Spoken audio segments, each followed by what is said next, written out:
Kumusta mga bossing, Mervin Works nga pala at ngayong araw nga na to magtatabas na nga muna tayo. So tatabasin nga muna natin yung mga crankcase na itinambak nila dito sa tindahan. So lalagyan nga natin ng engrave ang mga to kaya panigurado yung mga kalyo natin mapapasabak na naman. Napakalakas kasi ng vibrate ng mini drill na gamit ko mga bossing kaya kahit sanay na ako kung minsan yung mga kamay ko ay nangangalay pa rin. Pero syempre mga bossing kailangan nga nating matapos ang mga to kasi tinanggap nga natin uunti-untiin ko na nga lang hanggang sa matapos. Sa ngayon nga, meron pa tayong 3 set dito sa tindahan natin. 3 set ng Raider F5, pare-parehong straight JRP build yung sasalpakan ng mga to. Sa ngayon nga mga bossing, hindi na nga muna ako tatanggap ng ganitong trabaho. Pasensya na kayo, kailangan ko na rin kasing matapos yung mga motor na pinapabuo nila dito sa tindahan.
So ito mga bossing yung gagawin natin design dito sa magneto cover.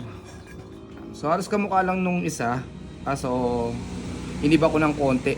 Ito ipapakita ko sa inyo. Ito mga boss.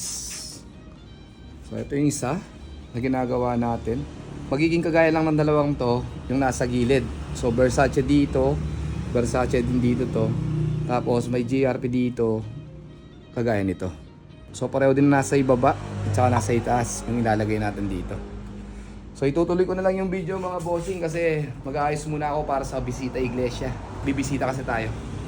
So ito na muna yung magneto cover mga boss.